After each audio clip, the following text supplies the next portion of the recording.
Shalom. And I want to start it off by giving all the praise, honor, and glory unto Yahweh, Bahashem, Yahweh Shai, Bahashem, Wachach, Chodesh. Double honors to my teachers, their apostles, and elders, great Muslim.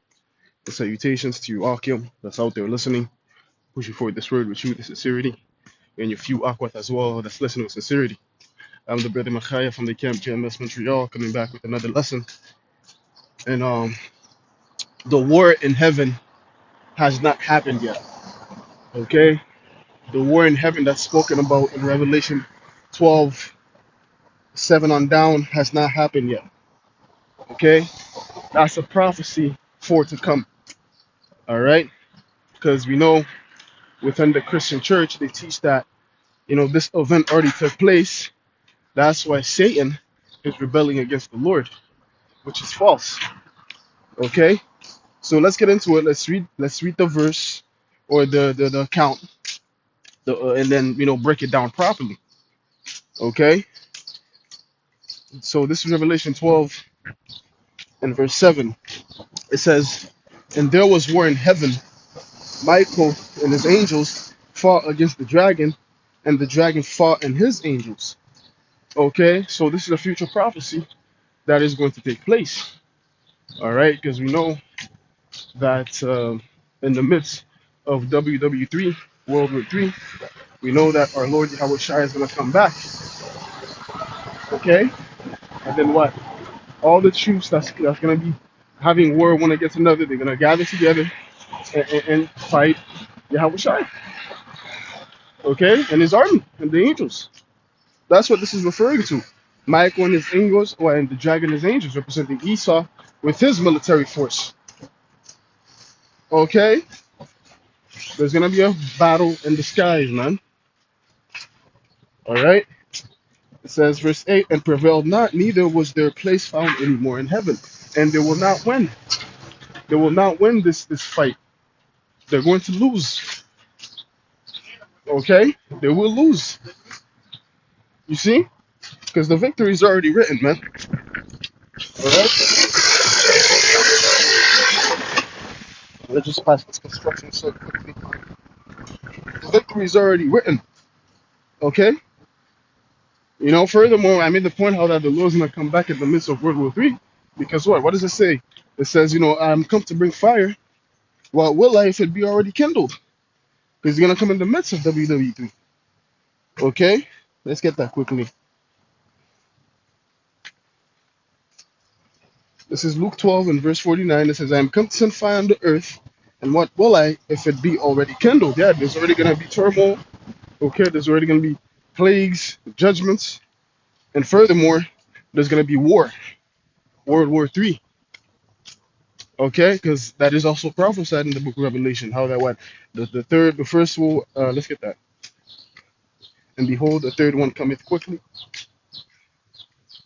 Uh, yeah, this is Revelation 11 and verse 14. It says, "The second woe is past, and behold, the third woe cometh quickly." Yeah, the third world war is coming quickly, and this world war is not gonna be no regular war, man. It's gonna be a war of nuclear fire. Okay, as is prophesied in Isaiah the 9th chapter. This is gonna be a different type of war, because you look at World War One, World War Two. Okay, yeah, there were soldiers with guns, fighter jets, right, things of that nature, tanks. Okay, there will be these things too in this world war, but what's going to end it is that nuclear fire and also the lasers from the chariots, man. That's what's going to end it. Okay, because once again, Yahushua is gonna come in the midst of that. Okay, we're gonna get that in Revelation. It's not Revelation. Second Ezra the 13th chapter as well. So this is Isaiah 9 and verse 5. It says, "For every battle of the warrior is with confused noise and garments swathed in blood. But this shall be with burning and fuel of fire." Yeah, the third world war is going to be with burning and fuel of fire, man. It's not going to be like the ancient wars. Okay, you watch certain Viking movies or certain medieval time movies where you see, they have their shields, their bucklers, their swords, you know, they're arrayed one against another, and then they run towards each other, screaming, "Ah!" with the adrenaline rushing. It's not going to be the same, man. Okay, This time it's gonna be with buttons, man, with missiles. You know what I'm saying? Yeah, that's what it's gonna be like. Okay, so let's get this in Second Ezra 13, going back to the war in heaven, which is a future prophecy, which has not happened. Because if it did happen, then Esau wouldn't be in rulership, man. Because like we read, did we finish Revelation actually? Where it says, neither was their place found anymore in heaven. Says if this did happen, then Esau wouldn't be ruling. Okay. Now let's finish Revelation 12. Then we're gonna go back to we're gonna get Second Ezra 13. Back to Revelation 12 and verse 8. It says, it prevailed not, neither was their place found anymore in heaven. Meaning what? The rulership. Heaven representing the rulership estate. Okay. To back that up, you gave me the precept where it says, Capernaum, thou art exalted unto heaven. You know what? Let's get that just to back up the point. How that heaven right there is just referring to a lofty position. Okay, them being in rulership, not literally the spiritual demon Satan, falling down from heaven. No. Okay. Um, let's type that in. Capernaum.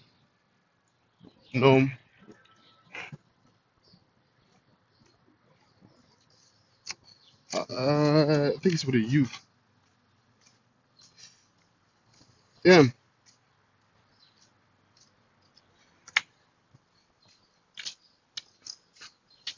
No, it's exalted. Bear with me for a minute. There we go. This is Matthew 11 and verse 22, 23. It says, and thou, Capernaum, which art exalted unto heaven, shall be brought down to hell. Because Capernaum was like you may say a rich city, okay? Because when you look into it, it was close to the sea. Okay, that means that what? They will get a lot of exchange and commerce coming through, okay, from different lands, and then people would come and shop, and then that brought forth their wealth. Okay, it was a harbor city. How do you call that? I think it's harbor city. I might be saying it wrong, but it was a rich city because of the position that it was in and how there was a lot of merchants coming through and that created its wealth. So Yahushua was basically saying, even though you're exalted unto heaven, right, meaning you're in a lofty position, right, you're rich, shall be brought down to hell.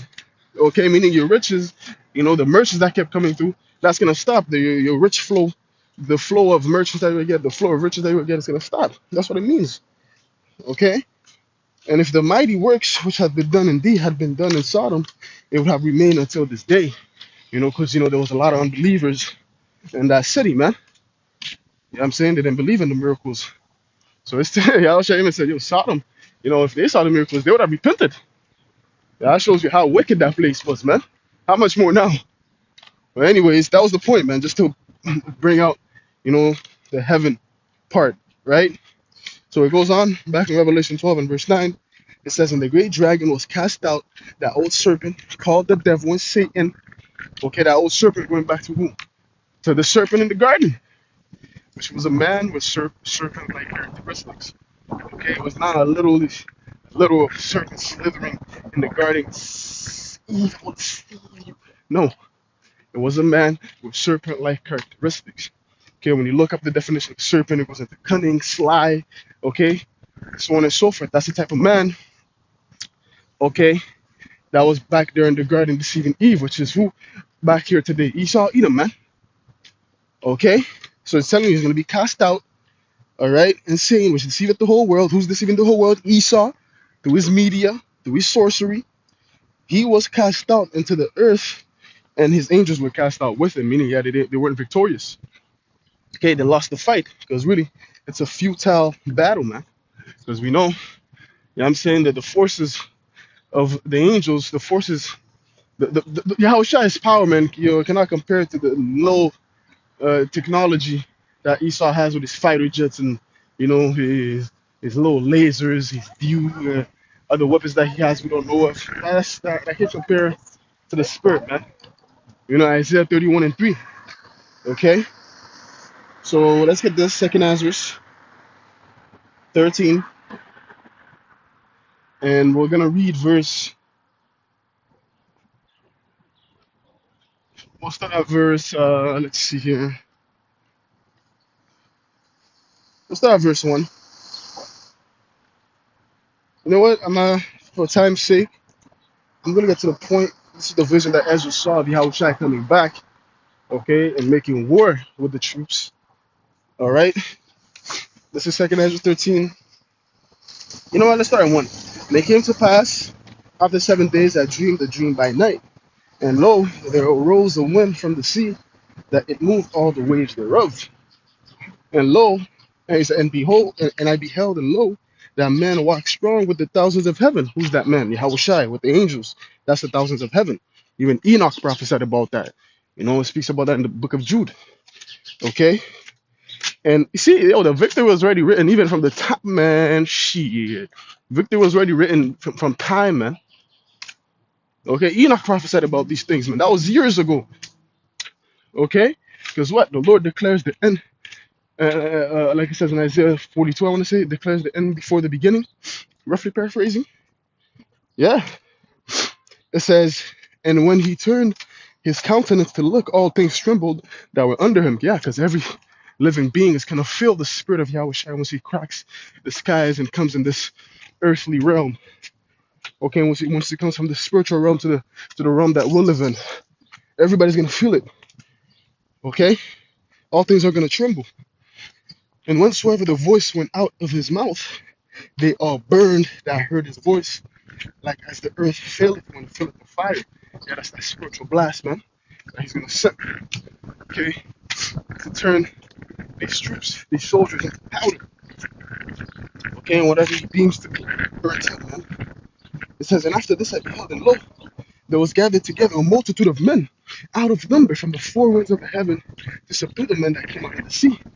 Yeah, so that's the troops coming together to try to fight against Yahushua. It's the same thing that we read in Revelation 12 and 7, man. About that word heaven where Michael and his angels fight against the dragon and his angels. This is it. This is just Ezra, getting the vision in a different way, and he's describing it in a different way, because all the prophets, they basically saw the same vision about the end times. Okay? And then the Lord did bring out in a different perspective, so that we could get more understanding of how it's going to be like. Okay? It's the same thing. And even Ronald Reagan, we should always bring that out whenever we mention about Esau fighting against the Lord. Even Ronald Reagan, he mentioned in one of his speeches how that if there was an outside force that was to come to, threaten the earth or whatnot, will not all our forces come together to try to fight that force, the outside force? Yeah. This is basically it, what we're reading right here. You know what I'm saying? So, like the saying, the enemy of my enemy is my friend. So, everybody on the earth is going to view Yahushua as an enemy. So, therefore, they're going to come together because they are what? They have a common enemy and try to subdue him. But it's not going to work. Okay? Even some of them, they're going to be scared. But what? The Lord's going to put his spirit in them to come fight him, man. To demonstrate his force, his power to these parasites. Okay? It says, verse 6, it says, but I beheld, and lo, he had driven himself a great mountain and flew upon it. Yeah, that's a big a fathership. Okay, mothership, really. That he's coming in. Big ass ship. Imagine Independence Day. That big ass ship that came, it's gonna be something like that, but even bigger. Okay, that you're not gonna see the end thereof. But I would have seen the region or place where out the hill was driven, but I could not. And after this I beheld, and lo, all they which were gathered together to subdue him were sore afraid, and yet there's fight. Yeah, that's the Lord putting his spirit upon them, what? To behoove them, to make them come fight against him, so that he may demonstrate his power. And lo, as he saw the violence of the multitude that came, he neither lifted up his hand, nor held sword nor any instruments of war, but only I saw that he sent out of his mouth as it had been a blast of fire, and out of his lips a flaming breath, and out of his tongue he cast out sparks and tempests. Yeah, he sent out a power force, a surge of energy, fire, okay, to disintegrate and destroy his enemies, man. And they were all mixed together, the blast of fire, the flaming breath, and the great tempest, and fell with violence upon the multitude which was prepared to fight, and burned them up every one, so that upon the sudden of a more innumerable multitude, nothing was to be perceived, but only dust and smell of smoke. When I saw this, I was afraid. And that's it. Okay? Y'all try to need no weapons, no guns, no sword. He just sent that spiritual blast to destroy them niggas, man. See? So, that this Esau thinking that he could, win against the Lord, man, that's a futile attempt, man. Are you gonna say to the head of him that destroy you, you're a god? Nah. You're gonna find out you're a mere mortal. Okay? Once again, Revelation 12 and 7 has not happened yet. That's a future prophecy, man, and that's a fact. Okay, so I'm gonna close it off there, man. By giving all the praise, honor, and glory unto Yahweh, Bahashem, Yahweh Shai, Bahashem, Lord willing, this lesson was edifying. Until next time, I'm gonna say Shalom.